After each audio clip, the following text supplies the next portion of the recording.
myself Deepak Verma, assistant professor ABST government college Nimbahera. पिछले video में मैंने आपको बताया था कि जर्नल और लेजर के बारे में शुरुआत करते हुए आपको मैं ले आया था कि अकाउंट्स के टाइप ऑफ अकाउंट्स में, जिसपे वही वाले स्लाइड से वहाँ पे शुरू कर रहे हैं। तो अकाउंट्स में हमने देखे थे टाइप ऑफ अकाउंट्स में जब बताया था तो दो तरह के अकाउंट थे, एक था ट्रेडिशनल अकाउंट और एक था आपके पास पर्सनल मॉडर्न अकाउंट। तो ट्रेडिशनल अकाउंट के लिए हम जब क्लासिफिकेशन किया तो अकाउंट को दो भागों में बांटा गया। देखिए, personal account, impersonal account. Personal में दो में भागे गए, natural, artificial, representative, impersonal, real और नॉमिनल। इसके बारे में डिस्कस हो गया था। अब एक एक करके देखते हैं। तो सबसे पहले देखिए आप पर्सनल अकाउंट। पर्सनल अकाउंट जो व्यक्तिगत खाते जो अपने नाम से खरीद सकते हैं, बेच सकते हैं, इस तरह से चीज़ें होती है। मतलब account which are related to the persons और इंडिविजुअल्स। पर्सन का मतलब इंडिविजुअल्स से है। इंडिविजुअल्स व्यक्तिगत, जो किसी व्यक्ति से संबंधित हो गया। व्यक्ति का मतलब यहाँ पे इंडिविजुअल्स इसलिए वर्ड यूज कर रहा हूँ कि जिससे फर्म, कंपनीज वगैरह सबसे भी होंगे। मतलब जिस व्यक्ति को अपने नाम से कोई भी चीज़ खरीदने, या यहाँ व्यक्ति का मतलब इंडिविजुअल्स का मतलब किससे है, जिस व्यक्ति को अपने नाम से खरीदने और बेचने का अधिकार है। थर्ड पार्टी उसके अगेंस्ट वाद कर सकती है और वो थर्ड पार्टी के अगेंस्ट वाद प्रस्तुत कर सकता है। अब राम, श्याम, मोहन, सोहन, गीता वो भी हो सकते हैं। दूसरा क्या हो सकता है, रिलायंस प्राइवेट लिमिटेड है, गवर्नमेंट कॉलेज निम्बाहेड़ा है, या सेंट्रल एकेडमी स्कूल है, या मॉडर्न स्कूल्स है, जो भी XYZ कोई फर्म हो सकती है, मैसर्स राधेश्याम, भगवान दास, कुछ भी। मतलब जिसके ऊपर कोई आदमी वाद प्रस्तुत कर सकता है, वो अपने हो सकती है, वो अपने नाम से खरीदने या बेचने का राइट्स रखते हैं। तो देखिए एग्जांपल दे रखे, Ram and Shyam, Ram and company है। Debtors and creditors, debtors creditors group of the persons those provided to credit facility of goods, और जिनको जो हमें प्रोवाइड करते हैं और हम भी जिनको प्रोवाइड करते हैं वो क्रेडिटर हो गए हमारे। वही क्रेडिटर कोई राम, श्याम, मोहन कंपनी होंगे।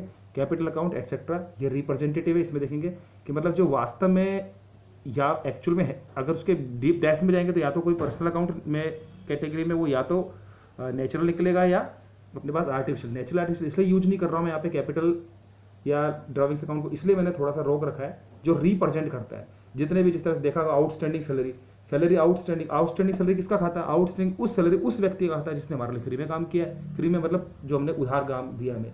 आउटस्टैंडिंग वेजेस जिसने हमारे को सर्विस दे दी और पैसे देना बाकी। आउटस्टैंडिंग ग्रांट उस व्यक्ति का है, वो कंपनी भी हो सकती है, फर्म भी है, तो वो रिप्रेजेंट करते हैं किसी को जो वास्तव में इसके रिप्रेजेंटेटिव के। अगर डेप में जाओगे तो आपको दिखेगा या तो कि वो नेचुरल है या आर्टिफिशियल। देखिए ये नेचुरल आर्टिफिशियल क्या है, ये देखते हैं कि पर्सनल अकाउंट भी अपने पास तीन तरह के अपने पास थे। तो होता है, इसमें दे रखा है, ये देखिए इसी पहले वाली स्लाइड में देखिए, मैं आपको दिखा दूं। पर्सनल अकाउंट में natural account, natural personal account जो प्रकृति द्वारा जनरेट है, राम, श्याम, मोहन, सोहन, गीता, जिसको किसी बनाया नहीं सकता। सेकंड हमारे पास है आर्टिफिशियल, जो कृत्रिम, जो किसी का जन्म किन्हीं कानून के द्वारा हुआ है, like corporations of India, XYZ limited, ऐसी चीज़ें आएगी। वैसे राम नारायण, भगवान दास। रिप्रेजेंटेटिव जो इनमें इनको ही रिप्रेजेंट करते। रिप्रेजेंट करने का मतलब, रिप्रेजेंट करने का मतलब जैसे ड्राइंग्स किसको लीड करता है, ओनर्स को। ओनर कौन हो सकता है, जो भी इस कंपनी का राम, श्याम, मोहन जो भी हो सकता है वो चीज़ें। ड्राइंग्स उसी का खाता है। आउटस्टैंडिंग सैलरी ये बता चुका था मैं। तो इसी पे देखिए आगे हमारे को दे रखा है पर्सनल अकाउंट, इसमें ज़्यादा डिटेल में जाएंगे। आप सीधा आ जाइए आप इम्पर्सनल पे। इम्पर्सनल में देखिए, इम्पर्सनल अपने पास होते हैं, दे रखा है, सॉरी, इम्पर्सनल अकाउंट अव्यक्तिगत खाते जो किसी व्यक्ति से संबंधित नहीं है। तो क्या है, which is accounts which are not personal, जो व्यक्तिगत नहीं है वो अव्यक्तिगत खाते। जैसे मशीनरी है, कैश है, रेंट है, एक्सेट्रा, और भी टर्म यूज कर सकते हैं इम्पर्सनल अकाउंट से रिलेटेड जो भी है। तो अब इसको भी दो भागों में बांटा गया है, रियल अकाउंट और नॉमिनल अकाउंट। तो ये देखिए, इनको थोड़ा सा हम डिटेल में पढ़ लेते हैं। रियल अकाउंट वास्तव में जिनका कोई एग्जिस्टेंस है, जिन्हें देख या छुआ जा सकता है, वो होते हैं हमारे पास।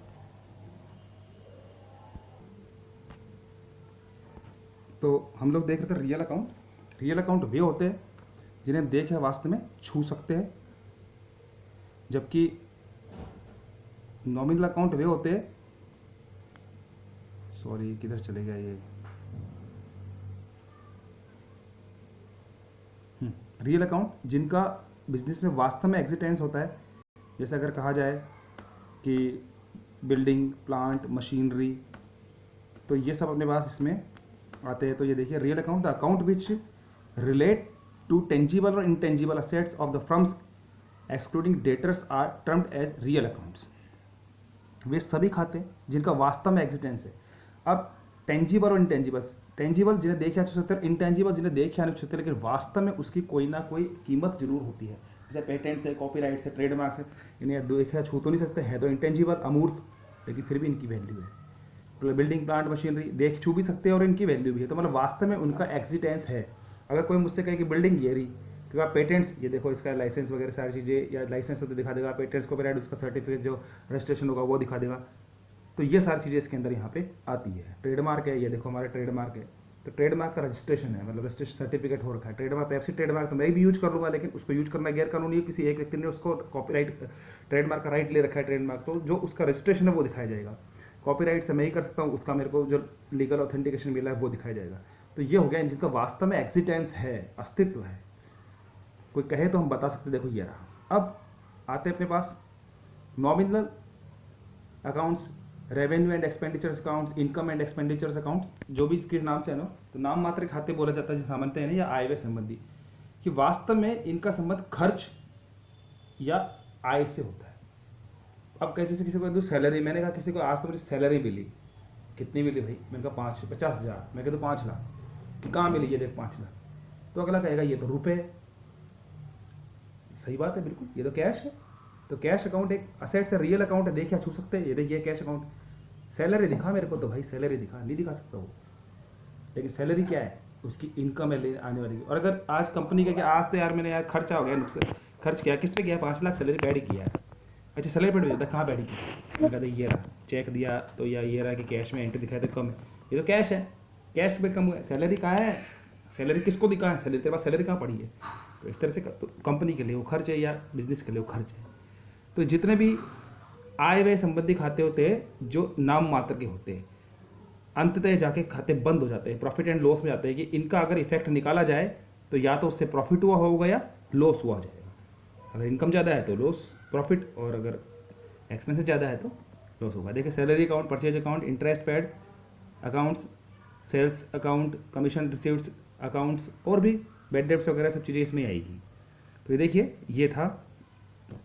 इसके बाद देखा आपको क्लासिफिकेशन ऑफ अकाउंट्स में, देखिए the net sales of the nominal accounts is profit, that net result of the nominal accounts is profit और लॉस, ये मैं बता चुका हूँ। इस ट्रांसफर ये देखिए आपको दे रखा है, इसमें दे रहा है आपको नॉमिनल अकाउंट में, ये सॉरी बताना भूल गया था मैं, एक पीपीटी लगाना भूल गया, कि ऐसे ही पढ़ दिया था, एक बार वापस देख लेते हैं। Nominal accounts, revenue expenditure accounts which related to the expenditure, losses, gains, revenues etcetera, the term is the nominal account. Salary account ये है, परचेज अकाउंट हो सकता है, interest paid, interest received, sales account है, परचेज रिटर्न अकाउंट भी हो सकता है, सेल्स रिटर्न अकाउंट भी हो सकता है, कमीशन रिसीव्ड अकाउंट भी, कमीशन पेड भी, और भी बहुत कुछ हो सकता है। ये देखिए अब नेक्स्ट आपको कह रहा है classification accounts, the net results, इसका रिजल्ट क्या होगा मैंने बता दिया, तो प्रॉफिट होगा या लॉस होगा। तो net result of all nominal accounts is the profit और loss which is the transferred into the capital account, कि इनका जो रिजल्ट आएगा वो क्या होगा हमारे पास, या तो प्रॉफिट होगा या लॉस होगा, और जिसको फाइनली किसमें ट्रांसफर करेंगे, कैपिटल अकाउंट के अंदर। The balance of the nominal is never taken with the next year the books. Nominal account की सबसे बड़ी खास बात ये होती है कि इनका बैलेंस कभी भी आगे नहीं लेके जाता, मतलब ये सारे P&L में ट्रांसफर होते हैं और P&L क्लोज हो जाता है। एक कह रहा है when some prefix of the suffix is added to a nominal accounts it's become a personal account. अब ये कह रहा है कि क्या इसकी एक खास बात ये भी है कि जितने भी नॉमिनल अकाउंट है उसके आगे पीछे कुछ लग जाता है, आउटस्टैंडिंग है, एडवांस है, तो वो पर्सनल जाता है। जैसे सैलरी क्या है, सैलरी बिल्कुल नॉमिनल अकाउंट है, लेकिन मैं कहते हैं आउटस्टैंडिंग सैलरी, आउटस्टैंडिंग मतलब बकाया खाता, ये उस व्यक्ति का खाता है जिसने हमारे लिए उधार काम किया है। आउटस्टैंडिंग रेंट, रेंट रिसीव्ड है तो ये उस व्यक्ति का खाता है जिससे हमें पैसा लेना है, इट मीन्स हमारी असेट्स है। अगर मैं कह दूं एडवांस रेंट, एडवांस रेंट इसका मतलब ये उस व्यक्ति का खाता है जिसको हम एडवांस दे चुके हैं, अब उसको लाइबल है हमारे, कि हमारे को फ्री में वो हमारे को देगा। तो ये सारी चीज़ें आती है इसके अंदर, कि अब देखिए एक बार एग्जांपल देख लेते थोड़े से। जैसे अगर इंटरेस्ट है, आउटस्टैंडिंग इंटरेस्ट होता है, इंटरेस्ट रिसीव्ड एडवांस होता है, प्रीपेड इंश्योरेंस और आउटस्टैंडिंग रेंट, इस तरह की चीज़ें यहाँ पे। रेंट, आउटस्टैंडिंग रेंट नीचे चलेगा तो इंटरेस्ट से है, प्रीपेड का वही एडवांस ही, प्रीपेड और एडवांस एक ही बात है। प्रीपेड जैसे अपन मोबाइल में डालते पहले प्रीपेड कर दिया, बात करते पोस्ट पेड बाद में देंगे, प्रीपेड डाल दिया, अब हमारी राइट्स हम यूज करेंगे। तो वही चीज़ें डिटेल वाले चैप्टर में देखेंगे, जब हमारे पास हम बैलेंस शीट्स वगैरह में देखेंगे विद एडजस्टमेंट में, ये जब अच्छे से देखेंगे। तो रेंट अकाउंट देखिए, आउटस्टैंडिंग रेंट होता है, प्रीपेड रेंट होता है। सैलरी अकाउंट देखिए, outstanding salary, prepaid salary, advance salary भी कह सकते हो आप इसको। कमीशन, तो आउटस्टैंडिंग कमीशन और प्रीपेड कमीशन, ठीक है, ऐसे अपने कमीशन रिसीव्ड एडवांस भी हो सकता है। तो ये सब चीज़ें यहाँ पर पर्सनल अकाउंट हो जाएंगे इस केस में। Classification of accounts, the rule of एक, सॉरी स्लाइड चेंज करना भूल गया था। देख लीजिए इसको जो मैंने बोला एक बार।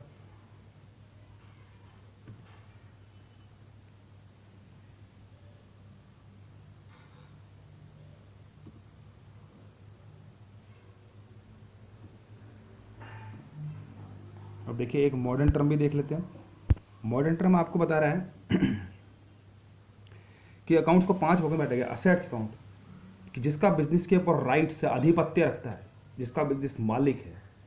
यहाँ पे असेट्स का मतलब प्लांट बिल्डिंग ही नहीं है, सिर्फ जिसका बिजनेस पर स्वामित्व है, बिजनेस से जिसको पैसा वसूला जा सकता है, वो सब चीज़ें हो सकती है। अब पैसा वसूला जाने का मतलब कई बार ऐसी चीज़ें होती है, आर्टिफिशियल पर्सनल अकाउंट भी होते हैं। जैसे अगर मैं आप लोगों को बता दूं डेफर्ड रेवेन्यू एक्सपेंडिचर से वो हो सकता है, प्रॉफिट एंड लॉस का डेबिट बैलेंस हो सकता है, तो वो भी हो सकता है। तो वो आर्टिफिशियल एसेट्स है, इसलिए उसकी कोई वैल्यू नहीं है, लेकिन उस पर स्वामित्व है, बिजनेस ही उसी बिजनेस का ही तो है। लॉस है तो भी बिजनेस का है, डेफर्ड रेवेन्यू एक्सपेंडिचर से तो वही उसी का ही है। तो वो चीज़ें हैं। बाकी सीधी डेफिनेशन की ये है कि जिसका बिजनेस पर आधिपत्य है, बिजनेस हैव राइट्स। और एक कह रहा लाइबिलिटीज अकाउंट, जो बिजनेस जिसके लिए लाइबल है, कि वो उसका उत्तरदायित्व, रिस्पॉन्सिबिलिटी सारी है वो इसके अंदर आएगी, चुकाना है। कैपिटल अकाउंट ये मालिक का खाता होता है। इसके भी 2 पार्ट होते हैं, कैपिटल और ड्रॉइंग। एक होता है revenue account, revenue capital account, और सॉरी कैपिटल अकाउंट पर कैपिटल अकाउंट मालिक का खाता, और रेवेन्यू अकाउंट भी सॉरी कैपिटल में कैपिटल अकाउंट मालिक का खाता, और ड्रॉइंग्स अकाउंट भी मालिक के खाते को शो करता है। एक रेवेन्यू अकाउंट, रेवेन्यू अकाउंट में सारी आय आएगी जिससे बिजनेस की इनकम है। एक होता है एक्सपेंसेस अकाउंट, जिसमें बिजनेस का एक्सपेंसेस होता है। तो अब देखिए assets account always debit, liabilities account always credit, capital account हमारे पास इसका बैलेंस हमेशा क्रेडिट होगा, और रेवेन्यू अकाउंट इसका बैलेंस हमारा इनकम है हमेशा क्रेडिट होगा, और एक्सपेंसेस का मतलब डेबिट होगा। तो एक बार अब हम जनरल एंट्री के रूल्स में को थोड़ा समझे तो उसमें देख लीजिए, ये रूल्स में आगे देखेंगे हम कि डेबिट क्रेडिट के रूल्स क्या होते हैं। तो उसमें मैंने आपको पहले ही बताया था कि सबके है उस तरह से। अभी डेबिट क्रेडिट में बता दें कि असेट्स अकाउंट डेबिट होते हैं, एक्सपेंसेज अकाउंट डेबिट होते हैं, जबकि कैपिटल, लायबिलिटीज और रेवेन्यू अकाउंट हमेशा क्रेडिट होते हैं। तो ये चीज़ मैंने देख ली, लेकिन ये कई बार टिपिकल पड़ जाता है। तो हम एक बार जो इसके ट्रेडिशनल बेस पे जो दिए गए हैं, जो आधार होते हैं, बेस होते हैं, उसी को हम वापस देखेंगे समझने के लिए। समझने वाले बेस बेस तो दोनों ही है क्या। तो देखिए पर्सनल अकाउंट, पर्सनल अकाउंट का रूल क्या है, रिसीवर है तो डेबिट, गिवर है तो क्रेडिट। डेबिट डेबिट जो रिसीव्ड है, रिसीवर है, और गिवर। अगर कोई पर्सनल अकाउंट जिसने प्राप्त किया है तो उसे डेबिट करेंगे, और दिया है तो उसे क्रेडिट करेंगे। जैसे अगर आपको मैं कह दूं कि पाने वाला डेटर जो, और इसके लिए एक कविता थी हमारे सर हमें बताया करते थे, पाने वाला डेटर और देने वाला क्रेडिटर। क्रेडिट के लिए क्रेडिटर यूज करते थे सर, और डेटर के लिए डेबिट यूज करते थे। जैसे मैंने कह दिया राम को 5,000 रुपये प्राप्त हुए, तो इसमें पा कौन रहा है, राम। राम रिसीव कौन कर, राम, तो राम डेबिट होगा। और अगर राम से प्राप्त हुए तो इसमें दे कौन रहा है, राम दे रहा है, तो राम क्रेडिट होगा। इसी तरह से रियल अकाउंट है, which comes in business debit, which what goes out, sorry what comes in business आप डेबिट करोगे, व्हाट गोज आउट क्रेडिट करोगे। इसके लिए कहते थे अंदर आवे डेबिट और बाहर जावे क्रेडिट, ठीक है ना। तो कई बार हमारे बच्चे मजाक में बनाते थे, कुछ इंटेलिजेंट थे, कहते मम्मी आ गई डेबिट और पापा चले गए क्रेडिट। तो ऐसी चीज़ें होती थी। कह रही मजाक वाली बात है, लेकिन इनसे चीज़ें याद हो जाती है कई बार। तो जो भी जिसमें कोई चीज़ आ रही है तो उसे डेबिट करेंगे, और जा रही है तो क्रेडिट करेंगे। जैसे अगर मैं कह दूँ मशीनरी है, मैंने कहा था ना डेबिट और क्रेडिट एक टर्म है। अब मशीनरी डेबिट भी हो सकती है और क्रेडिट भी हो सकती है। मशीन अकाउंट कौन सा है, रियल अकाउंट। रियल अकाउंट का रूल्स क्या है कि जो बिजनेस में आता है, इसकी कविता की दूसरी लाइन थी, अंदर आवे डेटर और बाहर जावे क्रेडिटर। कि अगर बिजनेस में कोई चीज़ आ रही है जो रियल अकाउंट की है तो उसे डेबिट कर दो, रियल अकाउंट में कोई चीज़ जा रही है तो उसे क्रेडिट कर दो। जैसे मशीनरी खरीदी, तो मशीनरी खरीदी, कैश में खरीदी, तो कैश भी रियल अकाउंट है और मशीन भी रियल अकाउंट है। तो अब क्या हुआ, मशीन बिजनेस में आई या गई, मशीन बिल्कुल बिजनेस में आई, हमने खरीदी, और क्या दिख गया बिजनेस से, कैश गया। तो मशीन डेबिट करेंगे और कैश को क्रेडिट करेंगे। उल्टा हो गया, मशीन बेच दी, ओल्ड मशीनरी सोल्ड, तो क्या गया, मशीनरी गई तो मशीनरी क्रेडिट हो गया। क्या आया उसके बदले, कैश आया तो कैश डेबिट हो गया। बैंक आ गया तो बैंक भी डेबिट हो गया। तो एक है नॉमिनल अकाउंट। नॉमिनल अकाउंट क्या होता है, एक्सपेंसेज एंड लॉसेज है तो डेबिट करोगे, इनकम और गेन है तो क्रेडिटर। उसको कहते हैं खर्चे हानि या डेटर, और लाभ आमदनी क्रेडिटर। ऐसी वाली चीज़ आती थी। तो जैसे अगर मेरा सैलरी पेड, सैलरी नुकसान है, खर्चा हो गया, डेबिट करेंगे। रेंट पेड, रेंट डेबिट होगा, खर्चा है। रेंट रिसीव्ड, इनकम हो गई, क्रेडिट करोगे। डिस्काउंट रिसीव्ड क्रेडिट होगा। डिस्काउंट अलाउड, दिया हमने, नुकसान है हमारे लिए, खर्चा है हमारे लिए, तो हम उसको हम